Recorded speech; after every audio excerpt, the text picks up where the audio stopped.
la batalla de Armagedón, que es una cosa real. Todas las naciones van a participar.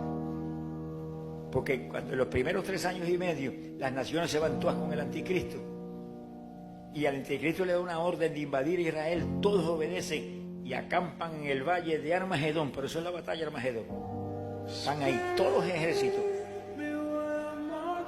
atacan a Jerusalén y saquean la ciudad. Y Jerusalén es la ciudad del gran rey. ¿Cuántos saben que está en la Biblia? La ciudad de Jesús. Cuando ataca y saquean a Jerusalén, viene la segunda venida de Cristo. Ya el rapto ocurrió y nosotros estamos allá arriba. Y entonces, cuando saquean a Jerusalén, Jesús desciende en su segunda venida. En el rapto nadie lo vio, nada más que nosotros cuando lleguemos allá arriba al espacio exterior. Pero ahora dice, viene con las nubes y todo ojo le verá. Me dijo, no, porque cuando yo dije que vengo con las nubes y todo ojo me verá, quiere decir que cuando yo descienda, puedes derecho al Monte de los Olivos, no, sino que me voy a mover dando la vuelta al mundo hasta que me vean en todos los países. Y cuando me vean todos los países, entonces desciendo al Monte de los Olivos. Dale el aplauso al Señor, que no, vamos a la del Monte de los Olivos desciende al Valle del Armagedón. Ahí entabla batalla contra los soldados de las naciones, que están, todos los ejércitos de las naciones están ahí. Él desciende a la batalla de Armagedón, hermano. Ahí entra en la batalla. No deja vivo ni un soldado de las naciones. ¿Cuántos millones de soldados habrá? Todas las naciones con sus ejércitos. No deja uno vivo. Habla la palabra y cuando habla la palabra se le disuelve la carne en los cuerpos. Eso lo dice la Biblia. Ruedan por el piso los esqueletos. Después de la batalla, los hijos de Israel estarán meses entejando cadáveres. Ellos vinieron a entejar a Israel, Israel los va a entejar a ellos. Alaba ese pueblo.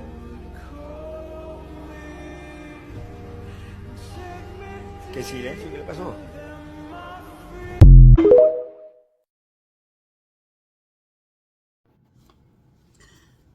Dios te continúe bendiciendo. Bueno, después de escuchar las fantasías, la mala interpretación y los errores de Guille Ávila, voy a compartir una lectura contigo del libro Como ladrón en la noche de Stafford North. Algo así más o menos. Sobre el Armagedón. La batalla de Armagedón. Es la lección número 9. Así que ten paciencia. Presta atención. Yo no soy un tremendo lector, pero lo voy a intentar. Dice así. Armagedón. La palabra parece significar truenos y destrucción. A menudo escuchamos de la batalla de Armagedón, una batalla sin precedentes que envuelve cientos de millones de soldados que van a terminar el mundo como lo hemos conocido. El centro de este conflicto global será el Valle de Megido, que corre del este al oeste en la antigua frontera entre Samaria y Galilea.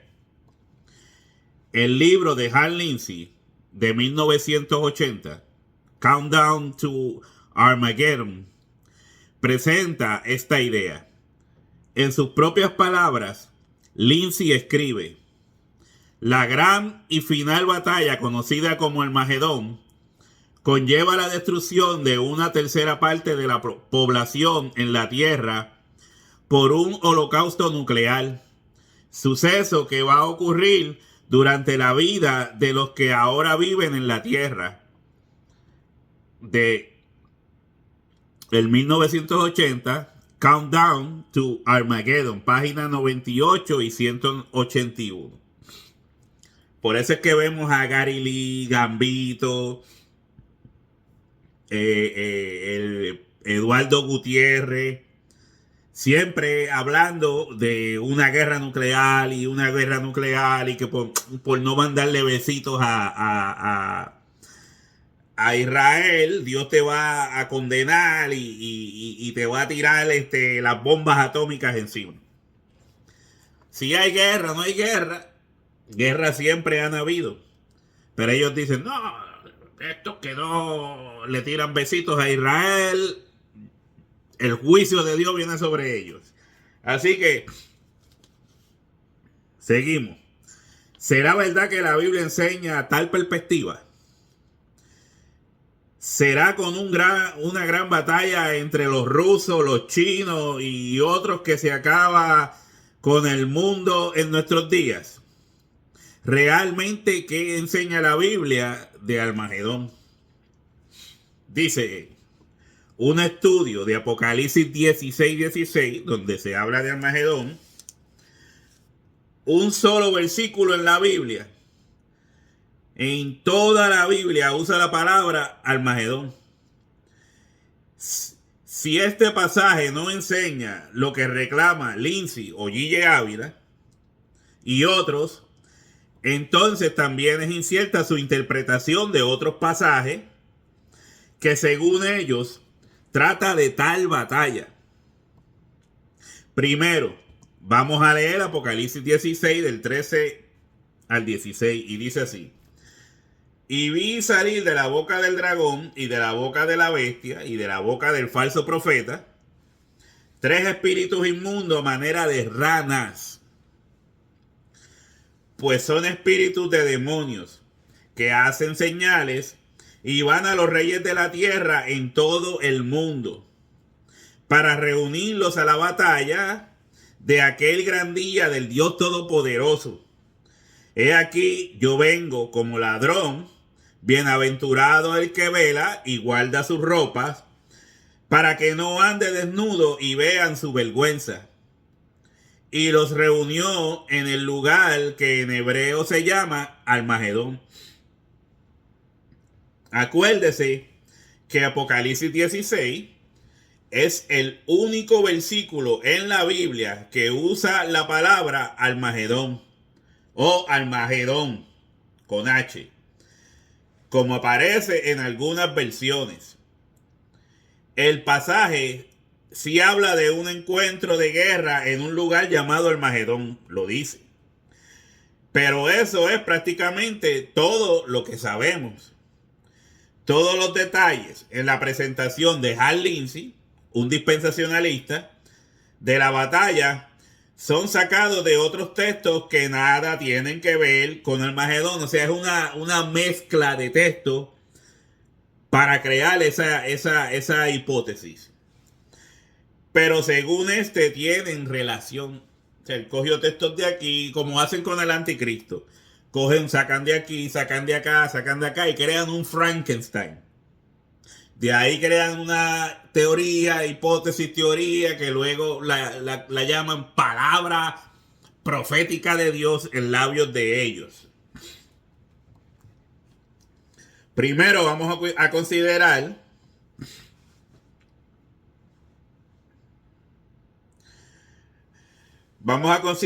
de qué se trata Apocalipsis 16:16. La visión trata de un dragón, 2 bestias y 3 sapos. Se colaron los sapos aquí. 3 sapos salen de la boca del dragón. De la bestia de 7 cabezas y de la segunda bestia o falso profeta. ¿Cuáles sapos son enviados como mensajeros para reunir los reyes para la guerra en el lugar llamado Armagedón? Sabemos que el dragón es símbolo de Satanás. Apocalipsis 12:9 y Apocalipsis 20:2. Y Lindsay está de acuerdo en el New World, página 172. La bestia de las 7 cabezas es un reino político mundial que persigue a los cristianos y los obliga a adorar su gobernador. Apocalipsis 13. La bestia simboliza al Imperio Romano y Lindsay está de acuerdo de que la bestia de 7 cabezas representa al Imperio Romano. El New World, página 184 y 186. Pero dice que como Cristo no estableció su reino, dice que no estableció su reino, que eso yo lo he explicado ya en montones de videos que he hecho. Como no estableció su reino terrenal durante el primer imperio romano, hay que revivirlo e intentar de nuevo. Ve al New World, página 29, 30 y la 186 del libro de Lindsay. El falso profeta, que también es el cordero de 2 cuernos y la segunda bestia de Apocalipsis 13, se presenta con la bestia de 7 cabezas. Apocalipsis 13. Y va a la derrota junto con en Apocalipsis 19. La única función del falso profeta es obligar la adoración de una de las cabezas, reyes, de la bestia de 7 cabezas. Dice el Apocalipsis que las 7 cabezas son 7 reyes. El emperador.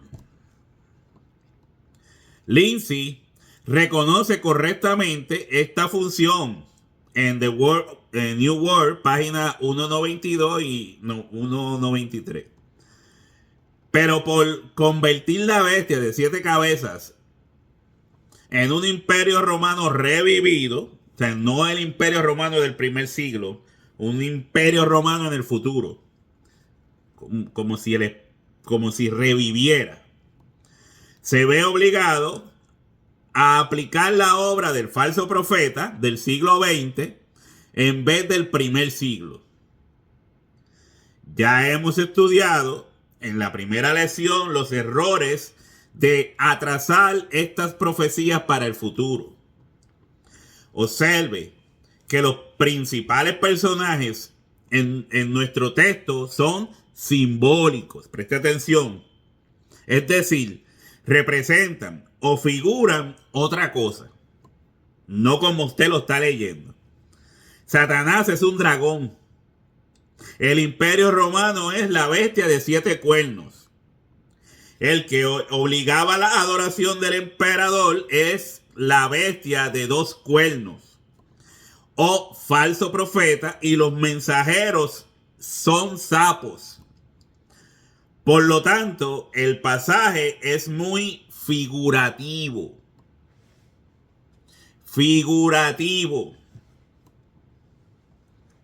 Bueno, en el 2, en este pasaje, las figuras relacionadas con Roma figuran el antiguo imperio romano, que estaba en poder cuando estas palabras fueron escritas. No hay nada en estos versículos en sí para entender que la bestia no representa a la primer Roma. Al contrario, en muchas ocasiones el ángel le informa a Juan que le está hablando de cosas que van a pasar pronto, después de haberlas escritas, que incluye las figuras principales del dragón y las 2 bestias. Deben suceder pronto. 22:7. Bueno, ahí brinqué. Deben suceder pronto. Tales expresiones se encuentran en muchos otros lugares.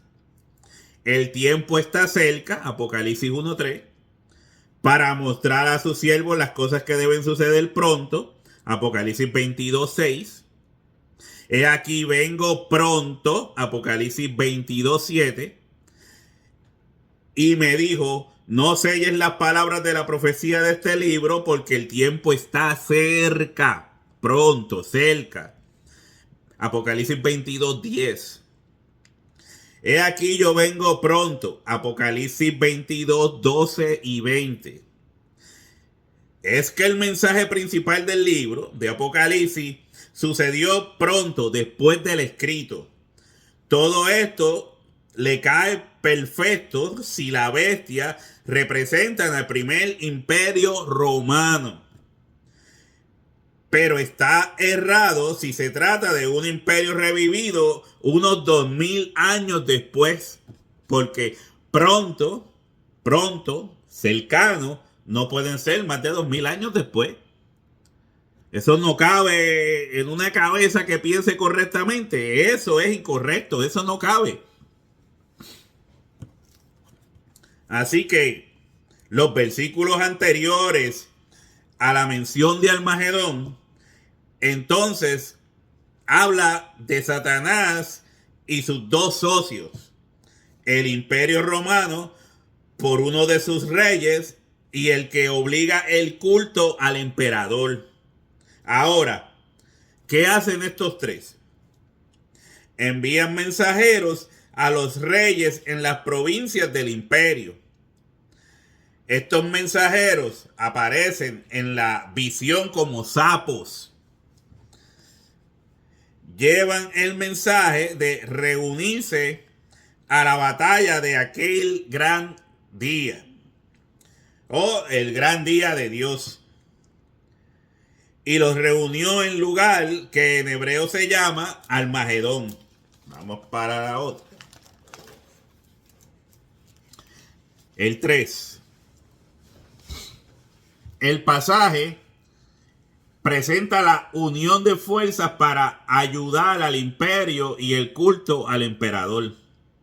Estas cosas suceden después de derramar la sexta copa de ira o castigo.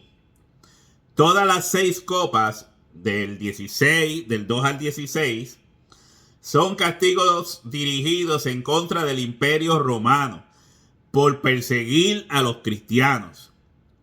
El libro entero de Apocalipsis contesta la pregunta de los cristianos primitivos: ¿por qué esta persecución? ¿Vale la pena confesar a Jesús y rehusar adorar al emperador? Observe Apocalipsis 6, 9 al 10. En su contestación, Jesús habla de la caída de Roma usando símbolos sacados de las plagas de Egipto. Al derramar las primeras 4 copas, la naturaleza parece virarse en contra de Roma. Es algo figurativo, como lo que pasó con el faraón, con el pueblo de Israel, y ahora en los emperadores romanos con la iglesia. La tierra, mares, ríos y objetos en el aire son alterados por las plagas en estas 4 partes de la naturaleza. Desastres naturales como plagas, diluvios, temblores, hambres, escasez de agua, langostas y epidemias son los factores principales en debilitar a Roma. Vea Jones del Latter Roman Empire. No sé si dije bien la palabra, pero más o menos. 11 y 1043. Gibbon menciona los tipos de desastres naturales que eran común en Roma en su libro. Vamos a ver si lo leo bien. Decline of Fall of the Roman Empire. Página 458 y 459.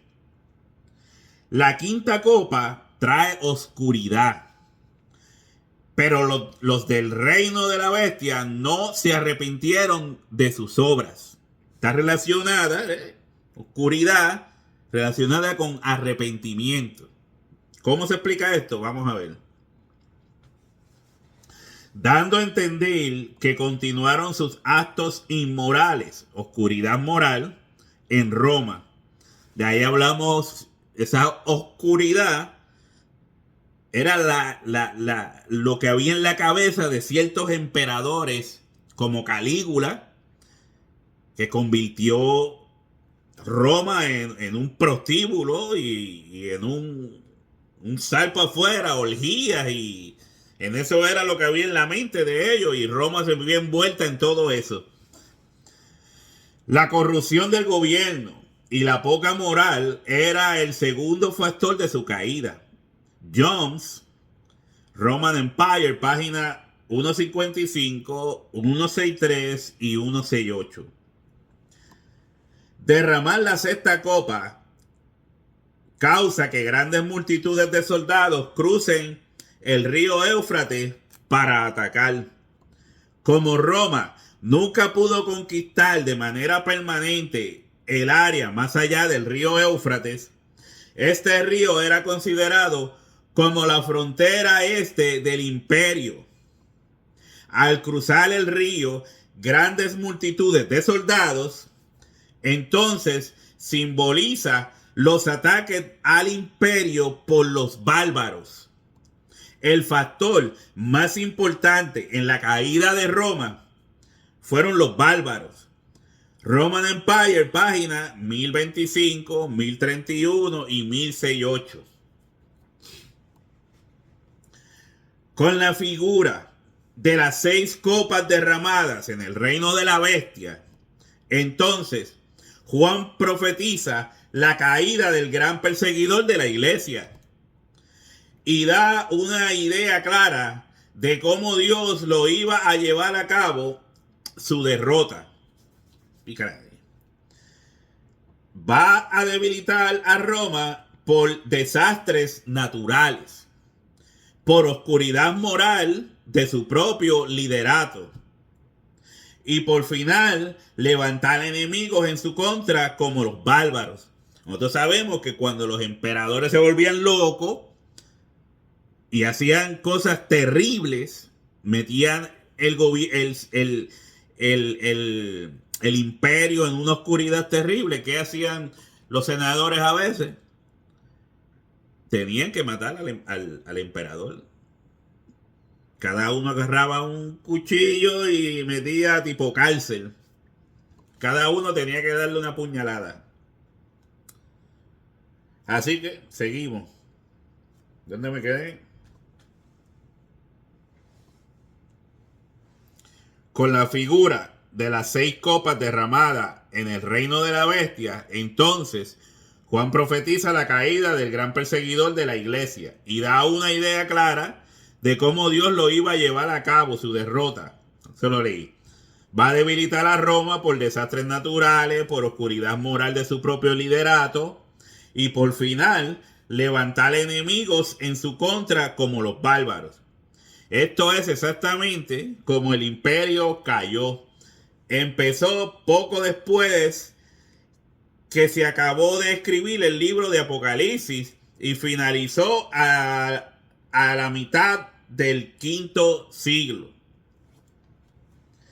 Al ver Satanás estas fuerzas, copas, debilitando el imperio romano, su agente para perseguir a la iglesia, y al ver las 2 bestias que su reino está comenzando a despedazarse, envían mensajeros a sus reyes asociados en el mundo, solicitando su ayuda para mantener vivo el imperio. En la visión de Juan, estos mensajeros aparecen como sapos, saliendo para reunir a los reyes. Dice la cuarta parte: los reyes se reúnen en un lugar llamado Armagedón. ¿Significa esto que todas las fuerzas físicas de Roma serán transportadas al lugar llamado Armagedón, donde habrá una gran guerra literal? Claro que no. Como el dragón, la bestia, el falso profeta y los sapos son simbólicos son simbolismos. Lo más probable es que Armagedón también lo sea, también sea algo simbólico. El lugar más famoso de batallas en el Antiguo Testamento era un valle o llanura que corre del noroeste al suroeste a pie de la montaña Carmel. Uno de los pueblos situados en una colina cercana era Megiddo.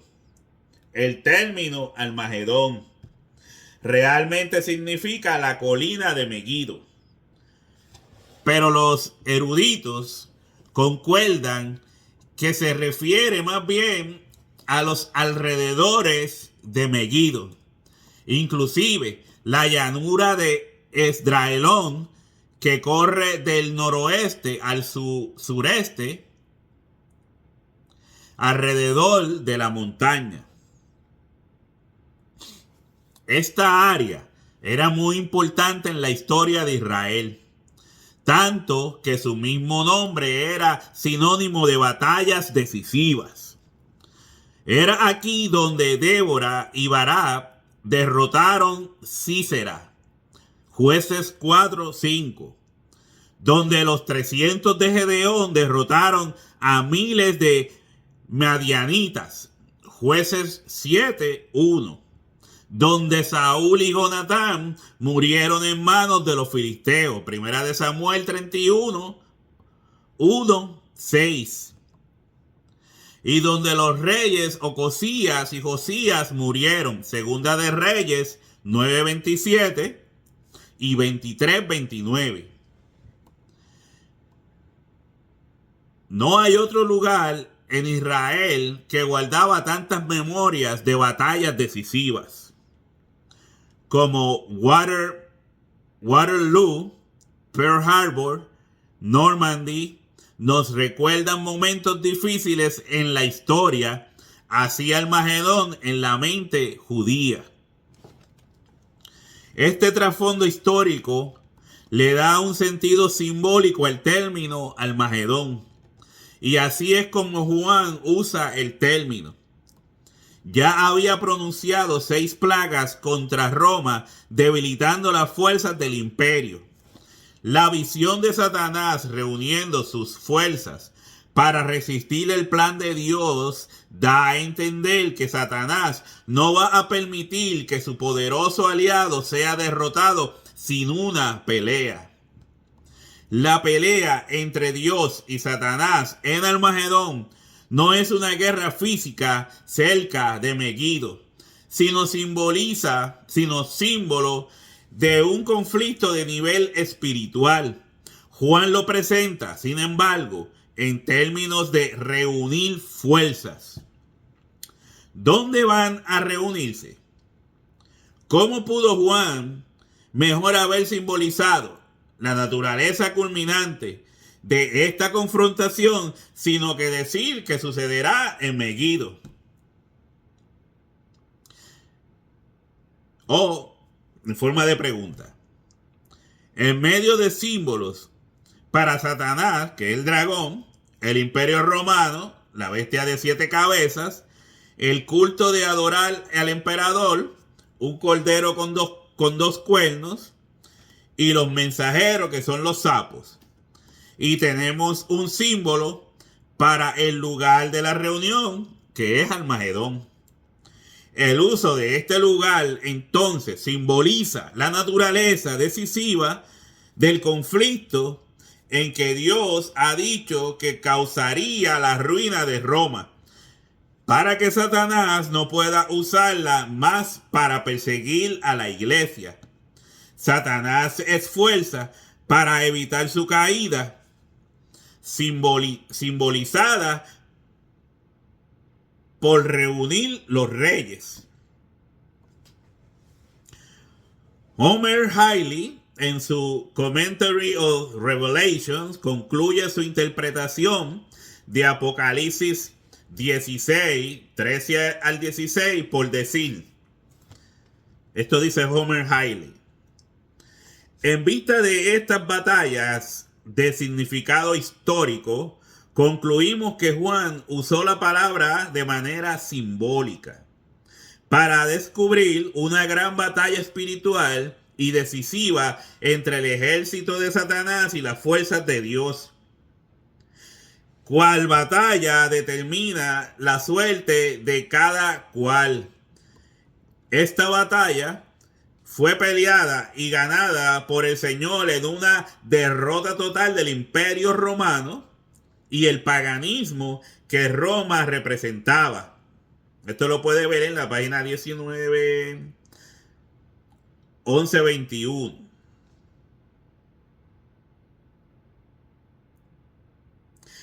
Buscar una batalla física militar entre Dios y ejércitos para llevar a cabo en el norte de Palestina en algún momento futuro es totalmente sin apoyo en las escrituras y extraño al espíritu y propósito de Apocalipsis. Página 33, 336, 337. Del libro Homer Hiley, sus comentarios del libro de Revelaciones. En sí, Apocalipsis 16 no describe en detalles una batalla entre las fuerzas de Satanás y Dios. Después que Juan dice que los reyes son reunidos y el séptimo ángel derrama su copa de ira, nos dice que una gran voz del trono celestial dice: hecho está. Y la gran ciudad, Roma, fue dividida en 3 partes, y aquellas ciudades que dependían de ella también cayeron. No hay ninguna descripción de una batalla. Está claro, sin embargo, Dios ganó la lucha y Satanás no pudo mantener viva a Roma.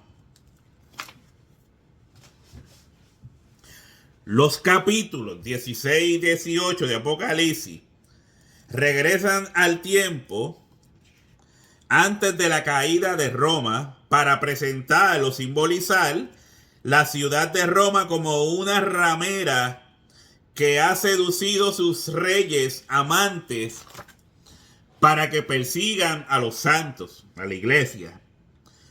Por esta razón, Dios la derrota.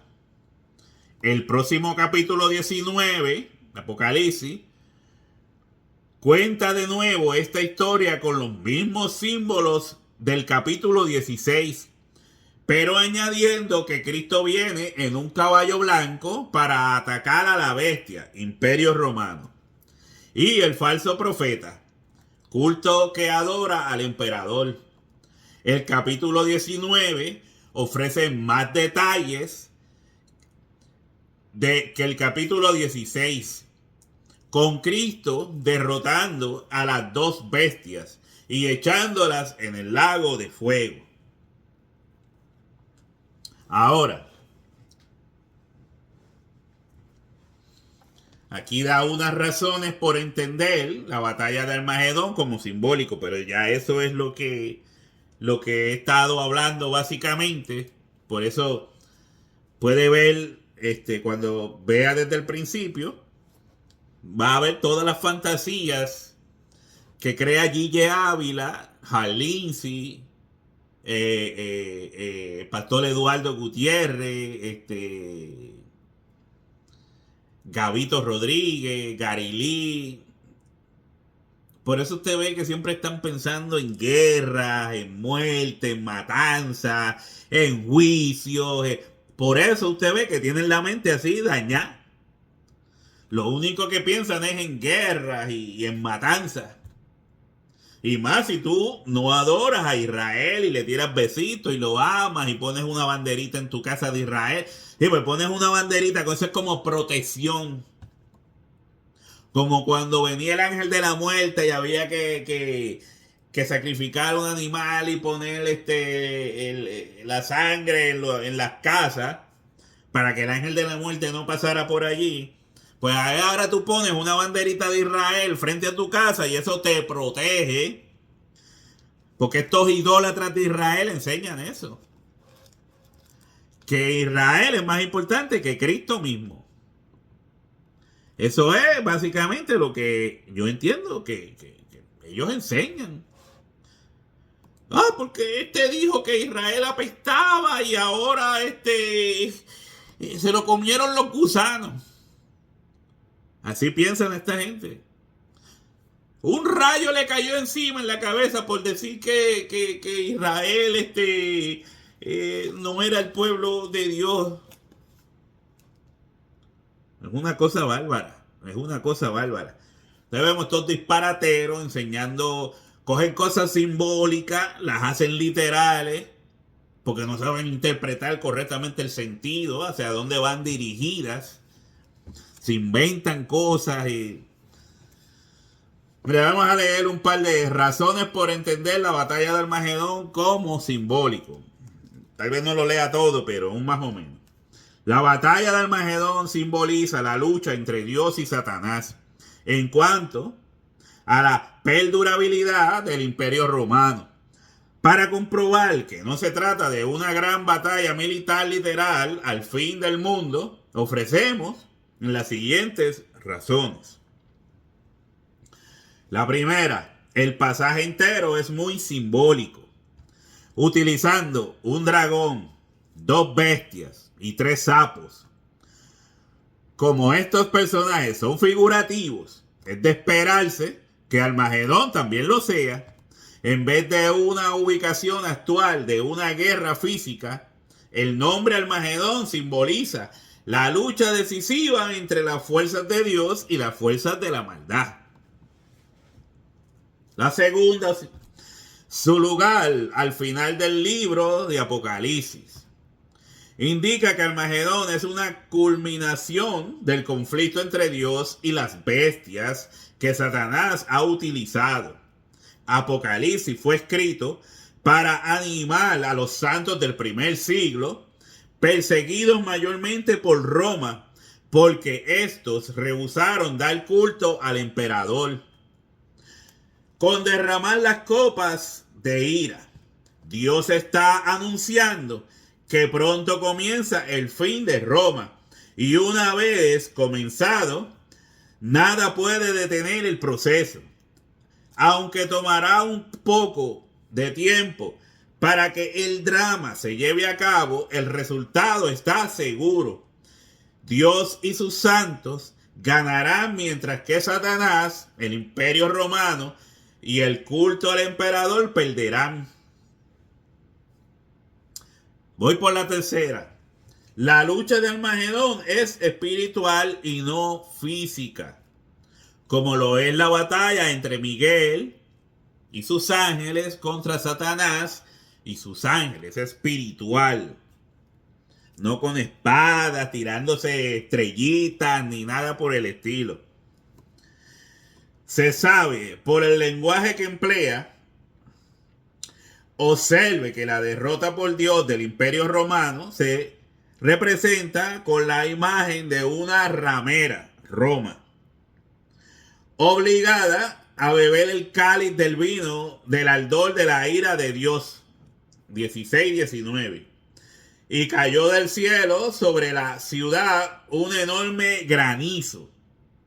En el capítulo 19 se repite la visión de la derrota de las 2 bestias.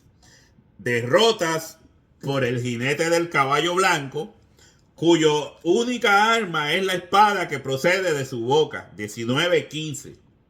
Esta espada no es una arma de combate carnal.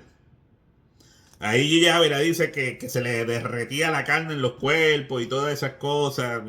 Que eso va a pasar y que en el futuro, dice él. Sino de combate espiritual. Efesios 6:17, Hebreos 4:12. Por esta espada va a juzgar y derrotar a sus enemigos. Los ejércitos que le siguen de la misma manera no están armados para combate, sino en vestiduras blancas. Apocalipsis 19:14. Cuarto, Armagedón no marca el fin de nuestra era.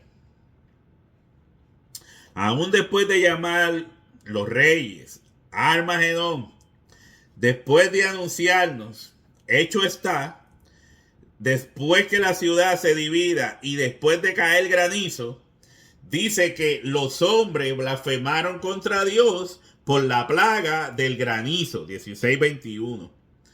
No hay mención de la venida de Cristo. Al contrario, la vida sigue después de la última plaga y los hombres tienen la oportunidad de maldecir a Dios. Vamos al quinto. Sea lo que sea que iba a pasar a las dos bestias, tenía que suceder pronto, después de escribir el libro de Apocalipsis. Por los textos ya citados, es obvio que el mensaje principal de Apocalipsis era para consolar a los santos entonces perseguidos. El mensaje era para los que primero recibieron la carta, los cuales esperaban que deben suceder pronto las cosas que Juan vio en visión. Si la teoría de Lindsay es correcta y estas cosas no sucederán pronto, significa que Juan estaba equivocado. Lindsay tiene más autoridad que Juan entonces en la Biblia. Increíble. El sexto, Cristo viene como ladrón en la noche. Nuestra era no va a terminar con una serie de sucesos que nos permitan saber cuándo estamos a 7 años con 6 meses del final. Eso no es así. El Nuevo Testamento enseña que nadie puede saber la fecha de la segunda venida, sino que vendrá de sorpresa. A menudo la Biblia afirma que Cristo vendrá como ladrón. Observe algunos versículos que indican que no podemos saber ni predecir el regreso de Cristo. Hay uno ahí en YouTube ahora mismo diciendo que Cristo viene el 18 de septiembre, si no me equivoco. Creo que es el 18 de septiembre de este año que Cristo viene, dice él. Pobre muchacho. Pobre muchacho. Bueno, lo voy a dejar hasta ahí. Espero que haya comprendido más o menos lo que quiero decir. Esto no es literal, es simbólico, no va a pasar, sino que ya pasó, que está relacionado a Roma, el Imperio Romano y la persecución en contra de los cristianos, y que nada tiene que ver en un futuro. No se deje engañar. No se deje engañar más de esta gente. Ya está bueno. Dígale, mira, ya está bueno de que me cojas el pelo, de que me tomes el pelo. Ya está bueno de que me mientas.